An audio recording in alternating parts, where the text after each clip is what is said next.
Oprah, this is why I believe in God. Hello, ladies and gentlemen. I'm making this video to share with you the reason why I believe in God.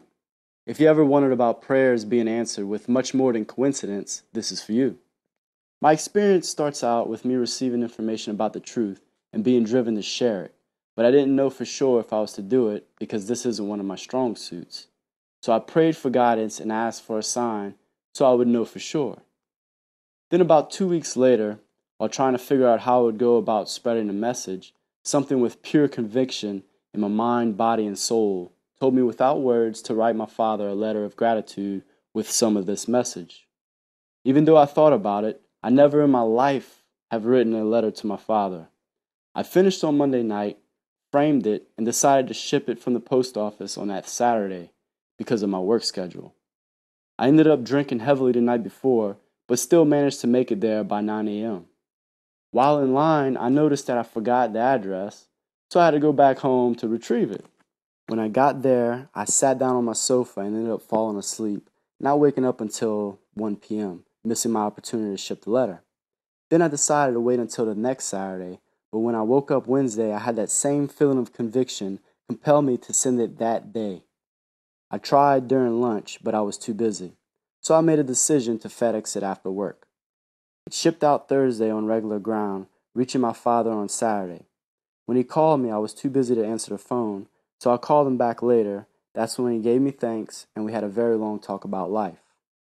When Monday came around, I called him back after work because I needed him to send me a license plate for my old car. My mother answered, telling me that he collapsed in their apartment and was admitted into a hospital, but she didn't know how bad it was. After about 2 hours, my brother called me, telling me that Dad coded blue and that it wasn't looking good. I rushed to Houston from Houma, Louisiana, which is south of New Orleans.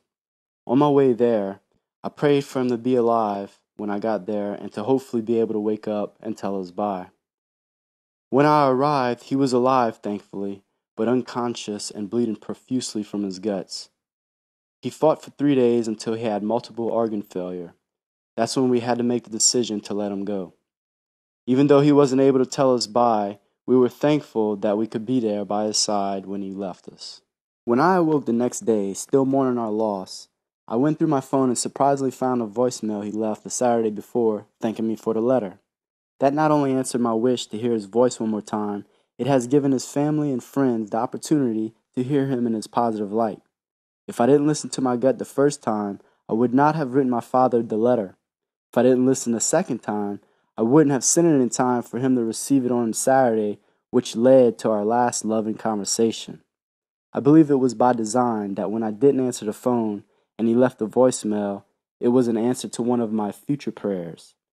This has given me peace of mind, and I know I wouldn't be at peace for the rest of my life if it didn't happen that way. That is a prayer being answered with much more than coincidence, and an awesome, amazing sign to confirm my purpose, which can only come from one place.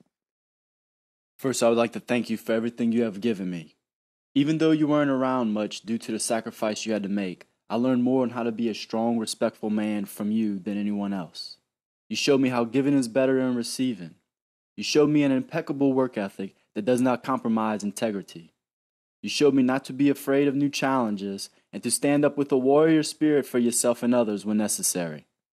I treasure the moments when you, Michael, and I would go camping in Grand Isle because those were the times I felt the most peace, love, and happiness together.